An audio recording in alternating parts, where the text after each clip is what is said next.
Dans ce quatrième épisode, nous abordons un cas pratique de modélisation.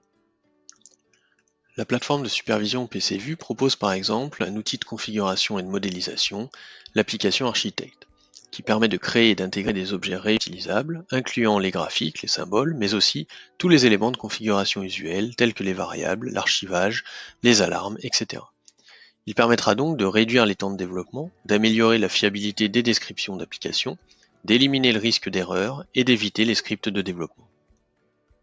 La conception et la maintenance d'un projet à l'aide de l'application Architect sont possibles en suivant 5 étapes principales: la modélisation, la différenciation, l'instanciation, la personnalisation et la génération-synchronisation. L'intérêt d'un tel outil réside aussi dans sa flexibilité, notamment dans la possibilité d'adapter les modèles selon le contexte et de synchroniser le projet en fonction des changements au cours du temps. Ces étapes sont décrites au travers de l'exemple de modélisation d'une pompe. La modélisation est l'étape de définition des modèles d'objets qui pourront toujours être modifiés tout au long de la vie du projet.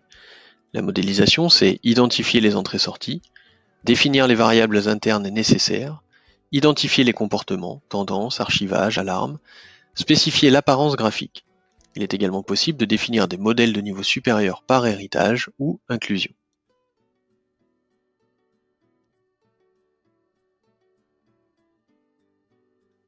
La différenciation permet d'identifier et de définir les différences entre les éléments d'un modèle de 4 façons: paramétrage, saisie manuelle, expression évaluée, donc par calcul, valeur de paramètres prédéfinis.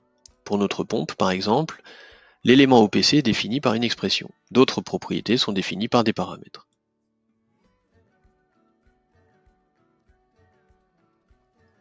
L'instanciation est l'étape qui permet de définir la structure du procédé modélisé en créant des instances des modèles, de représenter des objets physiques comme des installations, moteurs, convoyeurs, lignes de production, etc., d'entrer toute valeur requise pour différencier les instances.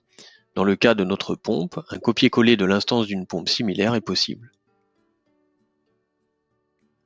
Un composant peut être très similaire à un autre sans pour autant justifier un modèle supplémentaire. L'application Architect permet donc de personnaliser les instances de procédés modélisés afin de tenir compte de leurs caractéristiques particulières. Modification d'instance à l'unité, on ajoute ou supprime des éléments sur un cas particulier, seulement si un modèle supplémentaire n'a pas de valeur. Par exemple, la pompe supplémentaire ne dispose pas d'alarme de discordance, il est possible de la retirer dans son instance. La génération est l'étape qui permet de créer l'ensemble des éléments issus des modèles dans le projet. Si des éléments avaient été générés précédemment, ils seront synchronisés en fonction des changements. La pompe ajoutée apparaît dans le synoptique et est opérationnelle. L'instance ayant été modifiée, l'information de discordance n'apparaît pas pour cette pompe. Dans le prochain épisode, nous verrons une application pratique de la modélisation pour les plateformes SCADA IoT. L'import de configuration.